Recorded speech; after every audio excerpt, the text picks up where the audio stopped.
అందరికీ నమస్తే. Local body sarpanch ఎన్నికలు వచ్చేసినాయి తెలంగాణలో. ఎంత హడావుడి ఉంటుందంటే సర్పంచ్ ఎన్నికలు అంటే సాధారణ ఎన్నికల కంటే సర్పంచ్ ఎన్నికలలోనే ఊళ్ళల్లో ఎక్కువ హడావుడి కనిపిస్తుంది. క్యాండిడేట్ ని చూస్తారు, ప్రధానంగా క్యాండిడేట్ ని చూస్తారు, తర్వాత పార్టీని చూస్తారు. కానీ ఈసారి తెలంగాణలో స్థానిక సంస్థల ఎన్నికల కోసం తెలంగాణ ప్రజలంతా కూడా ఎదురు చూస్తున్నట్లు కనపడతా ఉంది. ఎందుకంటే సంవత్సరంన్నర నుంచి ఊరించి ఎట్టకేలకు సర్పంచ్ ఎన్నికలుగా జరగబోతా ఉన్నాయి. తాజాగా ఈరోజు ఎలక్షన్ కమిషన్ మొత్తం ఓటర్ జాబితాని రిలీజ్ చేసింది. ఇప్పటివరకు మళ్ళీ ఎంతమంది అయితే కొత్తగా అప్లై చేసుకున్నారు, ఎన్ని రిజెక్ట్ అయినాయి, ఇప్పటివరకు ఎంతమంది ఊళ్ళల్లో ఏ బూత్ లో ఎంతమంది ఓటర్లు ఉన్నారు, ఇక గ్రామాల వైజ్గా తర్వాత మండలాల వైజ్గా రాజకీయ పార్టీ నాయకులంతా కూడా మళ్ళీ ఓటర్ లిస్ట్ పట్టుకొని ఇన్ని ఓట్లు, ఈ బూత్ లో ఒక 500 ఓట్లుంటే, లేకపోతే ఒక 800 ఓట్లుంటే, లేదా ఒక 1000 ఓట్లుంటే దాంట్లో ఇక మనకి ఇంత పడబోతా ఉన్నాయి, మనకు ఒక 40% వస్తాయి, మనకు ఒక 60% వస్తాయి అనేది లెక్కలు మస్తుగా ప్రారంభం అయిపోయినాయి. ఇప్పటికే ఊళ్ళల్లా మస్తు నడుస్తా ఉంది. ఇక ఏ మూల చూసినా కూడా ఈసారి సర్పంచ్ ఎవరు, ఎందుకంటే ఇప్పుడు 30వ తారీఖు క్యాబినెట్ భేటీ, అంటే రేపు ప్రభుత్వం క్యాబినెట్ కూర్చోబోతా ఉంది.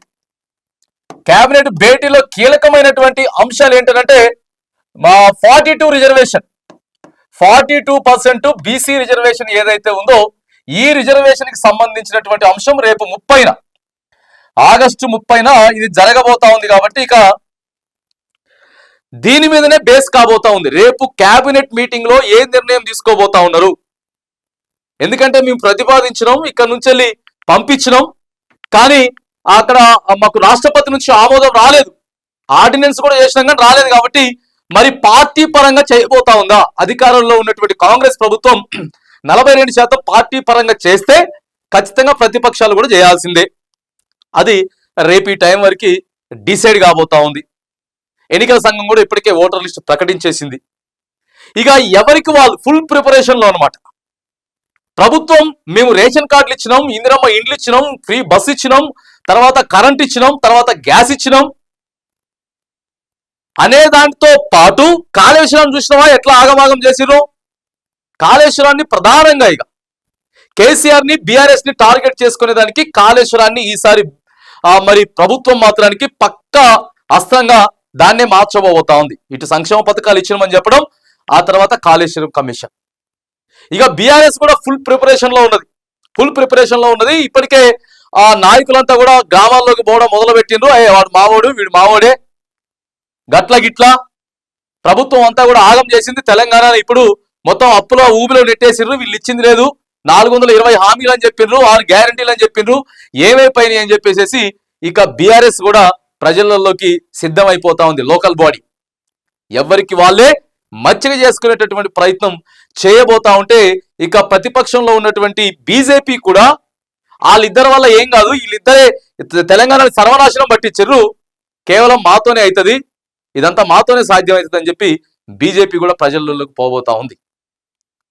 ప్రజలకు వెళ్ళబోతా ఉంటే ఇక ప్రధానంగా మరి ఎర్రజెండా పార్టీలు సిపిఐ మరి ఎవరికి మద్దతు ఇవ్వబోతా ఉన్నాయి, ఎట్లా లోకల్ బాడీకి సంబంధించి అనేటటువంటి ఒక అంశం కూడా తెర మీద కనబడతా ఉంది. ఇక టీడీపీ ప్రభావితం ఎక్కడెక్కడైతే చేయగలుగుతుందో అక్కడ టీడీపీ కూడా ఎవరికి సపోర్ట్ ఇవ్వబోతా ఉన్నారు, మంచిగా ప్రిపేర్ మాత్రం అవుతా ఉన్నారు.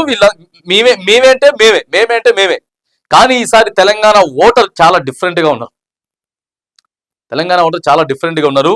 సర్పంచ్ ఎన్నికలు అంటే అంత పెద్ద ఎత్తున ఊళ్ళో ఆడావుడు ఉన్నా కూడా దాన్ని పెద్ద ప్రభావితం చేయదు అనేది కాకుండా ఈసారి సర్పంచ్లు ఎవరైతే ఎక్కువగా గెలుచుకోగలుగుతారో, సరే తొలుత జెడ్పీటీసీలు ఎంపీటీసీలు కావచ్చు కాక తర్వాత మళ్ళీ వెంటనే ఒక వారం రోజులు మహా అయితే, ఇప్పుడు మనం సెప్టెంబర్ చివరిలోకి వచ్చినాం, రేపు క్యాబినెట్ భేటీ అయిపోతుంది, ఆ తర్వాత సెప్టెంబర్ 1కి వెళ్తాం, ఆగస్టు చివరిలో ఉన్నాం, సెప్టెంబర్ వెళ్ళిపోతే సెప్టెంబర్ మొత్తం నోటిఫికేషన్ హడావుడి క్లియర్ గా కనపడతా ఉంది. ఎందుకంటే ఎలక్షన్ కమిషన్ ఇప్పటికే మొత్తం కూడా సిద్ధం చేసేసింది. 2వ తారీఖు వరకు ఏమైనా అభ్యంతరాలు ఉంటే పార్టీలు ఏమైనా అభ్యంతరాలు తెలిపితే, ఈయన ఓటు అక్కడ ఉంది కదా, ఇక్కడ ఎందుకు వచ్చింది, ఈయన దొంగ ఓటు, ఈయన లేడు కదా, ఇట్లాంటి అభ్యంతరాలు ఏమైనా వస్తే వాటిని కూడా స్క్రూటినీ చేసుకుని 2వ తారీఖు ఫైనల్ చేయబోతా ఉన్నారు. 2వ తారీఖు ఫైనల్ అంటే మాక్సిమం ఇక 2వ తారీఖు తర్వాత 1-2-3 రోజులలో ఎప్పుడైనా సరే నోటిఫికేషన్ రావచ్చు.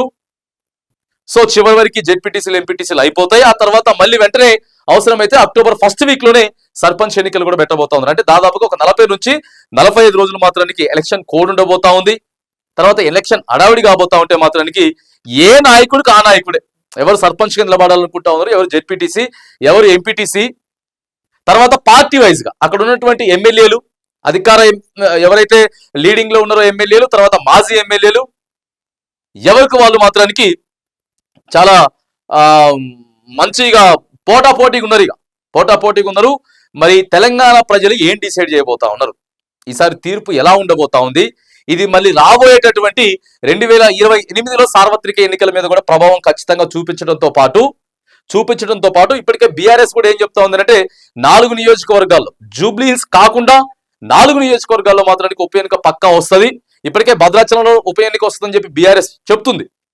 కాబట్టి వచ్చే నెల 9వ తారీఖు 10వ తారీఖు నెక్స్ట్ మంత్ 9-10వ తారీఖులలో కూడా మరి కేటీఆర్ వెళ్తా ఉన్నాడు భద్రాచలం నియోజకవర్గానికి. 4 నియోజకవర్గాలలో కేటీఆర్ మరి పర్యటించబోతా ఉన్నది కూడా వినపడతా ఉంది. కానీ ఇక ఎవరికి వాళ్ళే లెక్కలేసుకుంటా ఉన్నారు. ఈసారి ఎవరికి వాళ్ళే లెక్కలేసుకుంటా ఉన్నారు.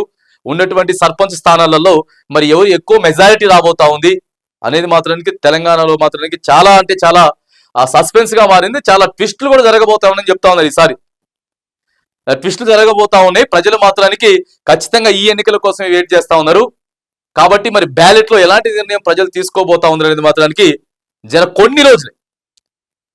అతి కొన్ని రోజులలోనే తెలియబోతా ఉంది అనేది మాత్రానికి తెలుస్తా ఉంది.